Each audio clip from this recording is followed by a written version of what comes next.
सोलुखुम्बुको लोखिममा एउटा पुरुष जसले एका बिहानै आफ्नै 5 वर्षीय छोरीमाथि खुकुरी प्रहार गरी टाउकोमा गम्भीर चोट पुर्याए। घटनाको प्रकृति हेर्दा छोरीलाई मार्ने नै उद्देश्य ती नालायक बुवाको थियो जस्तो देखिन्छ। तर धन्न बाँचेकी बिचरी अबोध बालिका अहिले काठमाडौँ स्थित टिचिङ हस्पिटलमा जीवन र मृत्युको दोसाँधमा छिन्। उनको शरीरमा ढुकढुकी मात्रै बाँकी छ। अचेत अवस्थामा उपचार भइरहेको छ।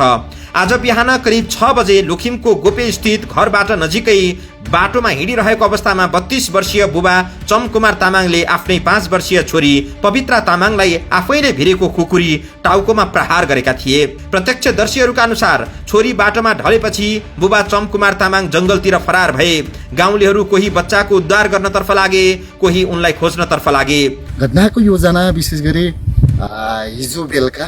हिजो राति चाहिँ उहाँ बर्थडेमा एउटा बर्थडेको कार्यक्रममा थियो भन्ने जानकारी भयो। बिहानै उठेर उसको नानी चाहिँ उसैको भाउजूसँग सुतिरहेको अवस्थामा उहाँ बिहानै आएर चाहिँ त्यही भाउजूको घरबाट लिएर गएर रोडको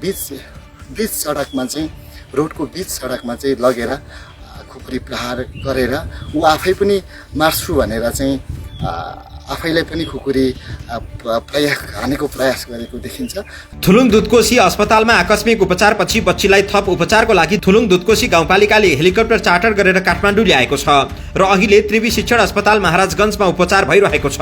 हेलिकप्टरबाट उद्धार गर्ने र उपचार गर्नेसम्मको काममा गाउँपालिका अध्यक्ष असीम राई आफै खटिएका छन्। विपन्न परिवारमा जन्मेकी पवित्रा त्यसैमाथि आफ्नै बुबाको हातबाट काटिएपछि उनको रेखदेख गर्ने कोही छैनन्। अभिभावकीय भूमिका निभाउँदै गाउँपालिका अध्यक्ष असीम राईले आफ्नै एटिएमबाट 50,000 रुपैयाँ नगद निकालेर आकस्मिक उपचार सुरु गराएका छन्।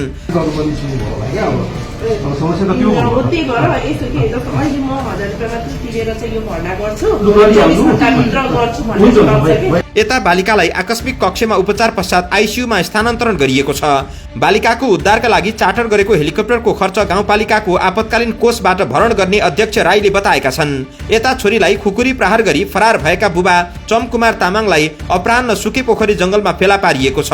उनले आफैले आफ्नो पेटमा खुकुरी प्रहार गरी आफूलाई घाइते समेत बनाएका छन्। स्थानीय र प्रहरीले जंगलमा लुकिरहेको अवस्थामा फेला पारेको हो।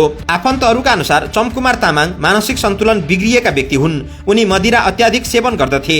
काठमाडौँको कपनमा 6 महिना सुधार केन्द्रमा बसेर केही दिन अघि मात्रै बाहिर आएका थिए र छोरीलाई लिएर काठमाडौँबाट गाउँ गएको पनि हप्ता दिन बितेको छैन। उनले वैदेशिक रोजगारीका लागि कुवेत जान भनेर तयारी समेत गरेका थिए। भिसा लागिसकेकाले 1 हप्ताभित्र उड्ने योजना पनि बनाएका थिए। उनलाई श्रीमतीले समेत केही वर्ष पहिले छाडेकी थिइन्। घरमा बुबा छोरी मात्रै बस्दै आएका थिए। उनको घरमा 3 दाजुभाइ छन्। उनी माइलो हुन्। आज अकस्मात एका बिहानै आतंकित पार्ने क्रूर अपराध गरेर चमकुमार तामाङले त्रसित बनाइदिएका छन्। स्थानीय विश्वराज तामाङले यो घटनाले गाउँलाई नै त्रसित बनाइदिएको बताएका छन्।